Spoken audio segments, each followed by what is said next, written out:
Halo, kami dari kelompok 2. Pada kesempatan kali ini, kami akan menjelaskan mengenai monitoring, controlling, dan evaluasi dari sebuah program kesehatan. Pertama-tama, perkenalkan anggota dari kelompok kami, terdiri dari Kak Asrid Jessica Karyo, Dinda Permatasari, saya sendiri Kety Amanda Putri, Peony Emily, Lisa Puspa Karmila, dan Tiska Lozikania.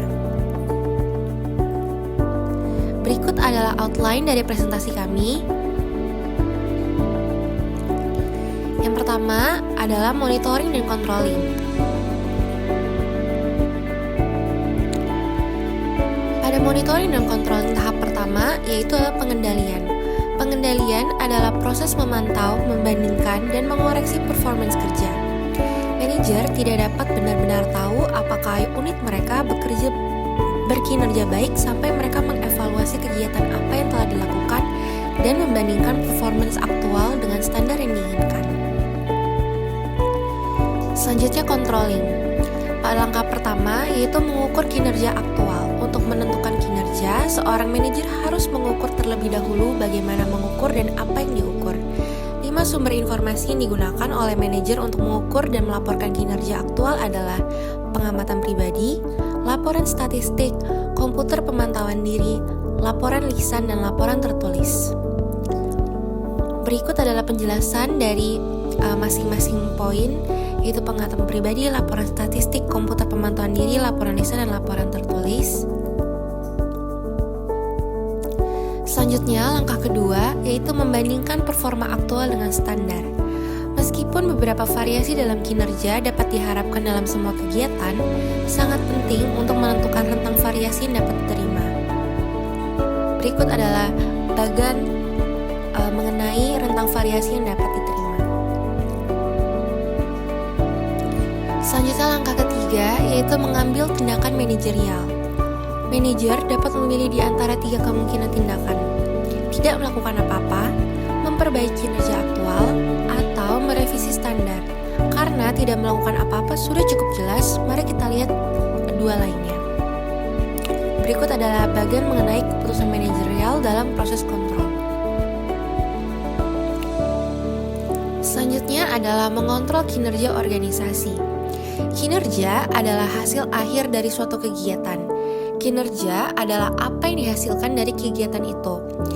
Sedangkan kinerja organisasi adalah hasil akumulasi dari semua aktivitas kerja organisasi. Ini adalah konsep multifaset, tetapi manajemen perlu memahami faktor-faktor yang berkontribusi terhadap kinerja organisasi. Berikut adalah 3 ukuran kinerja. Yang pertama adalah produktivitas atau jumlah barang atau jasa yang diproduksi dibagi dengan input yang dibutuhkan untuk menghasilkan output tersebut. Yang kedua adalah efektivitas organisasi, adalah ukuran seberapa tepat tujuan organisasi dan seberapa baik tujuan tersebut terpenuhi.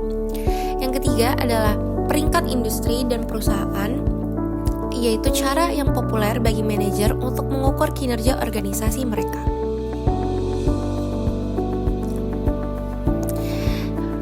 Untuk mengontrol kinerja karyawan, manajer perlu memastikan upaya kerja karyawan adalah kuantitas dan kualitas yang diperlukan untuk mencapai tujuan organisasi.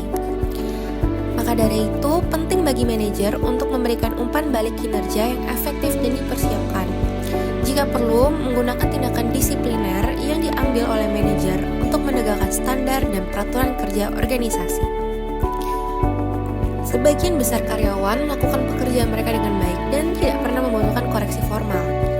Tindakan disipliner progresif yang dimaksudkan untuk memastikan bahwa hukuman minimum yang sesuai untuk pelanggaran dikenakan. Ini biasanya berkembang melalui 5 langkah. Pertama, peringatan lisan. Kedua, peringatan tertulis awal. Ketiga, peringatan tertulis terakhir.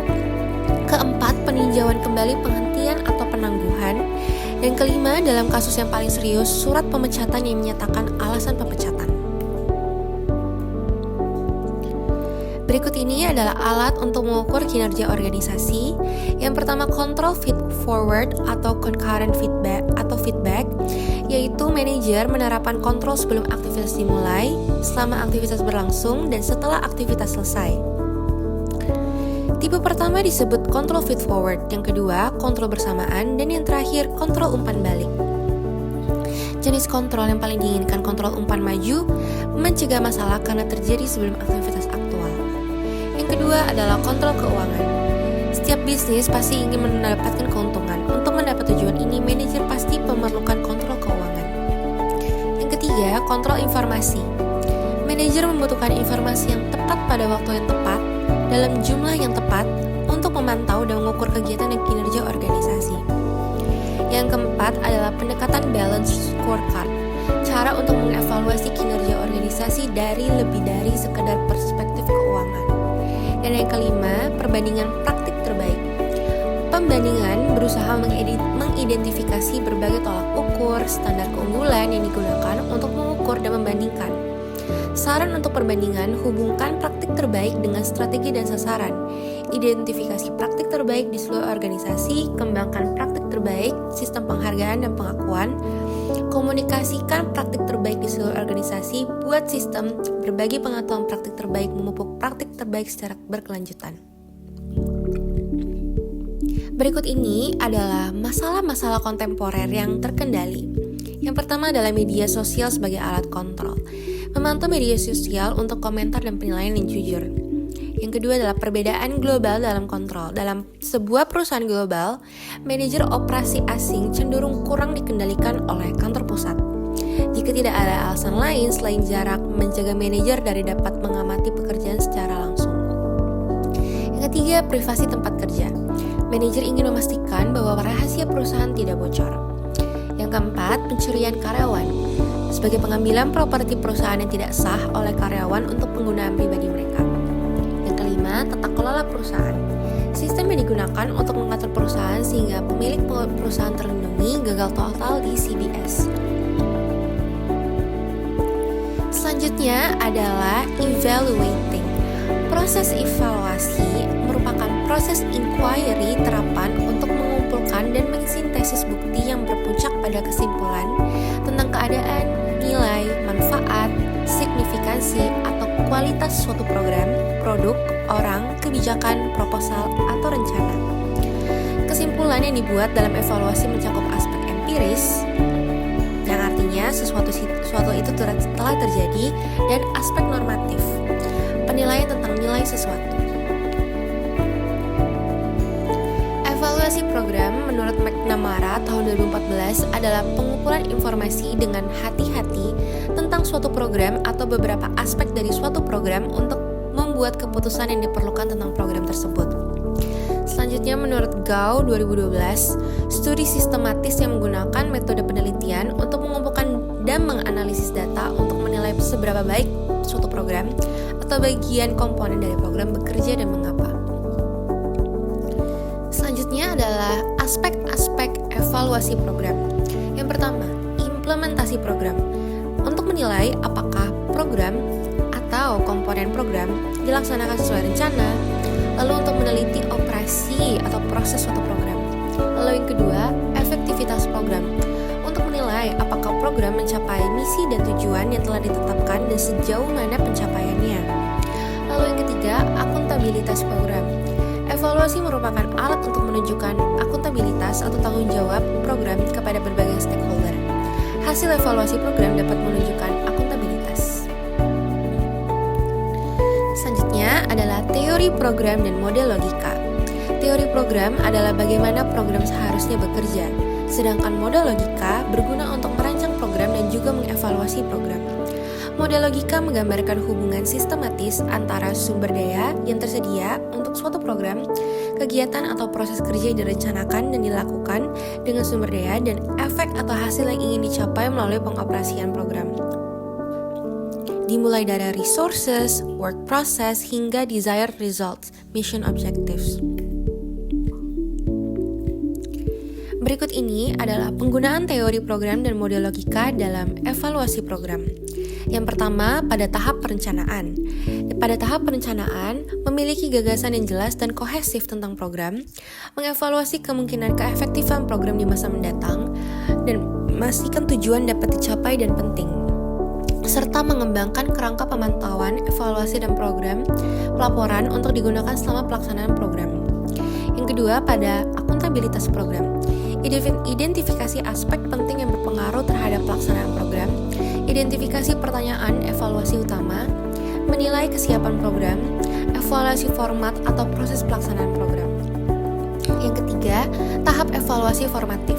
Untuk mendemonstrasikan keefektifan dalam mencapai hasil yang diinginkan, menunjukkan bahwa hasil dapat dikaitkan dengan program, memastikan kesesuaian desain, menentukan perubahan yang diperlukan untuk meningkatkan efektivitas dan efisiensi. Yang keempat adalah tahap evaluasi sumatif. Hasil apa yang dicapai dan seberapa baik program mencapai tujuan. Sejauh mana hasil yang dicapai program dan pembelajaran untuk masa depan seperti faktor pendukung dan penghambat. Berikut ini adalah jenis evaluasi program. Yang pertama adalah proses evaluation, memeriksa sejauh mana suatu program atau bagian komponennya beroperasi. Selanjutnya, formative evaluation, jenis evaluasi proses dari program baru atau komponennya berfokus pada pengumpulan data pada operasi. Yang ketiga, cost benefit evaluation, melibatkan perbandingan biaya relatif dari pengoperasian suatu program atau komponen dengan manfaat yang dihasilkannya. Yang keempat, outcome evaluation, dirancang untuk menilai sejauh mana suatu program atau komponennya telah mempengaruhi target menurut variabel atau elemen data tertentu. Yang kelima, summative evaluation, jenis evaluasi hasil yang menilai hasil atau hasil dari suatu program atau komponen. Dan yang terakhir, cost effectiveness evaluation, melibatkan perbandingan biaya relatif pengoperasian suatu program atau komponen dengan sejauh mana program atau komponen tersebut mencapai tujuannya.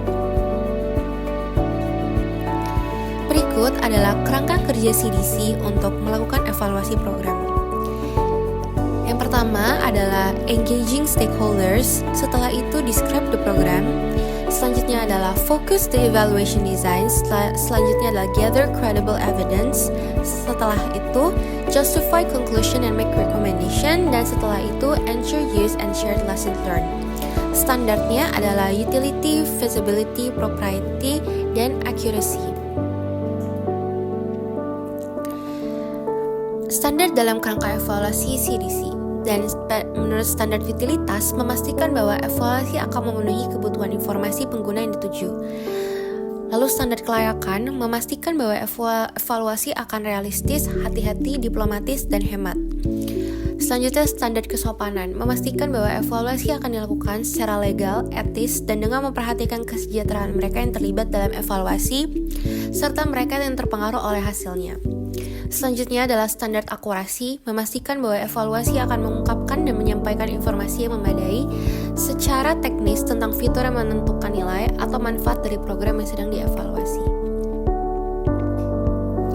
Selanjutnya adalah langkah-langkah dalam kerangka evaluasi CDC, yang seperti yang tadi sudah disebutkan. Pertama adalah melibatkan pemangku kepentingan, setelah itu mendeskripsikan program, setelah itu memfokuskan desain evaluasi, lalu mengumpulkan bukti yang kredibel, setelah itu memberikan kesimpulan dan membuat rekomendasi, setelah itu pastikan menggunakan dan berbagi pelajaran. Selanjutnya adalah review pada institusi tempat bekerja dan bagaimana ketiga proses tersebut diimplementasikan dan bandingkan dengan teori. Monitoring, pengendalian, dan evaluasi pada klinik Pratama Kimia Farma.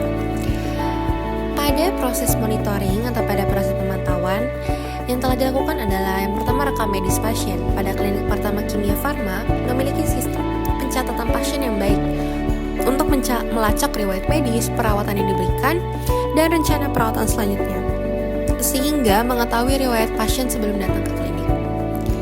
Yang kedua, pemantauan antrian dan waktu tunggu.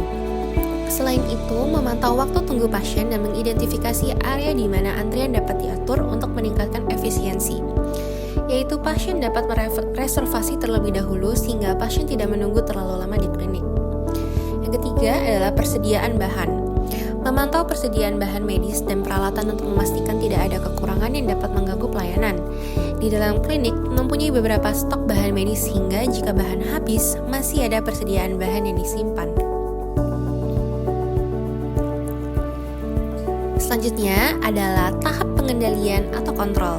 Yang sudah dilakukan adalah yang pertama, standar pelayanan. Menetapkan standar pelayanan yang jelas dan tertulis serta memastikan bahwa semua dokter gigi, staf memahami dan mematuhi standar tersebut. Mulai dari cuci tangan, sterilisasi obat, APD yang dipakai saat bekerja dan bahan yang digunakan pada saat perawatan gigi. Yang kedua adalah pengendalian kualitas, yaitu melalui pemeriksaan berkala dan umpan balik dari pasien. Klinik dapat mengendalikan kualitas pelayanan dan mengidentifikasi area di mana perbaikan diperlukan. Setelah pemeriksaan atau perawatan selesai, pasien diminta untuk menuliskan kritik dan saran untuk klinik dan dimasukkan dalam box yang telah disediakan. Tujuan dari hal tersebut sehingga kami para dokter, nakes, dan staf lainnya bisa mempertahankan kualitas dan pelayanan klinik. Selanjutnya adalah pengelolaan pengeluaran. Mengendalikan pengeluaran klinik untuk memastikan bahwa sumber daya dialokasikan secara efisien dan sesuai dengan kebutuhan. Pertama, mencakup pembelian bahan dan peralatan yang bijaksana dengan membandingkan harga dan kualitas. Kedua, mengelola penggunaan bahan secara efisien untuk menghindari pemborosan. Dan yang ketiga, melakukan pemeliharaan teratur pada peralatan untuk mencegah kerusakan dan menghemat biaya perbaikan. Keempat, mencari kesepakatan pembelian dalam volume besar untuk mendapatkan diskon. Dan yang terakhir, memberikan pelatihan kepada staf tentang penghematan biaya dan manajemen inventaris. Dengan menerapkan strategi ini, pada klinik kimia farma dapat mengoptimalkan penggunaan sumber daya finansial mereka dan memastikan pengeluaran dialokasikan secara efisien sesuai dengan kebutuhan operasional dan pelayanan pasien. Selanjutnya, pada tahapan evaluasi, hal-hal yang telah dilakukan adalah yang pertama, umpan balik pasien. Melalui survei kepuasan pasien dan umpan balik langsung, klinik dapat mengevaluasi kepuasan pasien dan membuat perubahan yang diperlukan sehingga klinik dapat menjadi lebih baik kualitasnya. Lalu yang kedua, evaluasi kinerja staf pada klinik. Menilai kinerja staf dan dokter gigi secara teratur untuk mengidentifikasi kekuatan dan area yang memerlukan perbaikan. Seperti contoh, dokter gigi secara rutin untuk mengikuti hands-on atau seminar untuk update ilmu. Hal ini membantu dalam pengembangan personal dan pengelolaan sumber daya manusia yang efektif. Tujuannya adalah untuk secara rutin mengevaluasi kinerja staf dan dokter gigi untuk mengidentifikasi kekuatan mereka serta area di mana mereka perlu memperbaikan kinerjanya. Berikut adalah perbandingan kontrol klinik Pratama Kimia Farma dengan teori. Pada teori Robbins menekankan bahwa pengendalian melibatkan proses memantau kinerja, membandingkannya dengan standar yang diinginkan, dan melakukan koreksi jika diperlukan. Ini berarti bahwa manajer harus secara aktif mengikuti dan mengevaluasi kinerja unit mereka untuk memastikan bahwa tujuan dan standar yang ditetapkan tercapai. Sedangkan pada klinik Pratama Kimia Farma menetapkan standar pelayanan yang jelas dan memastikan bahwa dokter gigi dan staf memahami serta mematuhi standar tersebut. Hal ini mencakup prosedur-prosedur seperti cuci tangan, sterilisasi alat, dan penggunaan APD. Pendekatan ini sejalan dengan konsep pengendalian menurut Robbins dengan menetapkan standar yang harus dipatuhi dan mematuhi kepatuhan terhadap standar tersebut. Sedangkan perbandingan evaluasi klinik Pratama Kimia Farma dengan teori Longes, evaluasi menurut pendekatan teori menurut Longes menitik beratkan pada tahap perencanaan, akuntabilitas program, tahap evaluasi formatif, dan tahap evaluasi sumatif. Ini mencakup pengembangan gagasan yang jelas tentang program, identifikasi aspek penting yang memengaruhi pelaksanaan, serta menilai keefektifan dan kesesuaian desain program. Proses ini melibatkan pemantauan yang cermat dan evaluasi terhadap kemajuan program, dengan tujuan untuk memastikan pencapaian tujuan dan pembelajaran untuk masa depan. Di sisi lain, evaluasi pada klinik Pratama Kimia Farma lebih praktis dan terfokus pada aspek tertentu dari operasi klinik. Misalnya, evaluasi kinerja staf dan dokter gigi serta kepuasan pasien. Klinik ini menggunakan alat seperti survei kepuasan pasien dan penilaian kinerja staf untuk mengidentifikasi kekuatan dan area yang memerlukan perbaikan. Fokusnya adalah pada peningkatan kualitas layanan dan efisiensi operasional klinik secara langsung. Dengan demikian, perbedaan utama terletak pada pendekatan yang lebih holistik dan teoritis dari evaluasi menurut Longes, yang yang meliputi seluruh siklus program dari perencanaan hingga pembelajaran untuk masa depan. Sementara evaluasi di klinik Pratama Kimia Farma lebih terfokus pada evaluasi operasional dan kinerja klinik secara praktis. Selanjutnya adalah membahas mengenai artikel. Yang pertama adalah artikel pertama, yaitu evaluasi implementasi program penyakit tidak menular di Puskesmas Simulu Timur tahun 2019. Pada artikel ini, tujuan penelitiannya yaitu untuk mengetahui bagaimana evaluasi implementasi kendala dan solusi dalam program penyakit tidak menular di Puskesmas Simulu Timur tahun 2019. Penelitian ini adalah penelitian kualitatif fenomenologi dengan teknik pengumpulan data melalui wawancara mendalam atau in-depth interview dengan para informan penelitian, yaitu 8 orang. Hasilnya adalah implementasi program pencegahan dan pengendalian penyakit tidak menular tidak berjalan dengan optimal. Hal ini disebabkan oleh beberapa kendala, seperti yang pertama, belum optimalnya pemberdayaan masyarakat, kurang aktifnya peran aktif petugas PTM, beban kerja ganda pengelola PTM, terbatasnya alokasi dana PTM, terbatasnya sarana dan prasarana PTM, kurangnya peran aktif kader Pospindu PTM, belum optimalnya kerjasama dengan tokoh masyarakat dan tokoh agama, kerjasama dengan lintas sektoral. Solusi dalam upaya peningkatan implementasi program pencegahan dan pengendalian penyakit tidak menular antara lain yaitu penambahan dan peningkatan pengelolaan Pospindu PTM, memperbanyak pelaksanaan penyuluhan ke tempat-tempat umum, kampanye mengenai PTM di media sosial, menginformasikan kepada masyarakat bahwa Puskesmas melakukan pemeriksaan PTM, penambahan alokasi dana untuk kegiatan PTM, menjalin kerjasama dengan LSM dan lembaga donor dalam peningkatan SDM kesehatan melalui pelatihan dan bekerja sama dengan lintas sektoral, tokoh masyarakat dan kader. Selanjutnya adalah artikel kedua dengan judul Assessment of Childhood Immunization Services at Private Healthcare Facilities in Indonesia, a Case Study in a Highly Populated City. Tujuan dari penelitian ini adalah untuk menilai secara cepat layanan imunisasi di fasilitas kesehatan swasta di Indonesia dengan menggunakan Bandung, kota terpadat penduduknya, sebagai referensi kasus. Metode penelitian ini menggunakan analisis situasi, kemudian studi kualitatif dengan mengembangkan pendekatan kerangka kerja dan melakukan wawancara dengan berbagai lapisan seperti manajer tingkat menengah di fasilitas kesehatan, organisasi profesi, dan pemangku kepentingan publik. Hasil dari penelitian ini adalah analisis situasi menunjukkan bahwa fasilitas kesehatan swasta telah menyediakan waktu yang cukup untuk layanan imunisasi anak yang penting dengan staf yang memadai. Selain itu, fasilitas kesehatan swasta telah menggunakan pedoman Kemenkes dan pedoman internal tambahan untuk layanan imunisasi sebagai acuan utama, termasuk dalam upaya menyediakan peralatan yang lengkap dan andal. Ketersediaan vaksin di fasilitas kesehatan swasta dapat dikelola dengan tingkat kehabisan stok yang dapat diterima. Lalu, analisis situasinya adalah terbatasnya jumlah staf yang dilatih oleh Kemenkes masih menjadi masalah program. Hasil wawancara dari penelitian ini menyoroti 3 temuan utama. Yang pertama, kurangnya koordinasi antara sektor pemerintah dan swasta. Yang kedua, perlunya peningkatan pemberian layanan imunisasi di vaskes swasta. Dan ketiga, pentingnya memperkuat kapasitas kelembagaan untuk advokasi dan dukungan sistem imunisasi. Selanjutnya adalah artikel yang ketiga dengan judul Evaluasi Pemanfaatan Bantuan Operasional Kesehatan Terhadap Cakupan Pelayanan Kesehatan KIA di Puskesmas Wilayah Kerja Dinas Kesehatan Kota Kupang.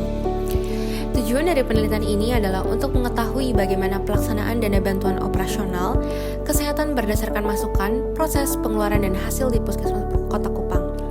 Penelitian ini bersifat deskriptif dengan pendekatan kualitatif dan analisis data menggunakan statistik univariat. Hasil dari penelitian ini adalah pemanfaatan alokasi dana puskesmas mencapai 950 juta dengan realisasi dana 650 juta, hanya 68%. Pencairan dana sering terlambat membuat pelaksanaan program kurang efisien. Hal ini karena kurangnya komunikasi atau kerjasama antara tim dan pengelola BOK dan tim pelaksana program.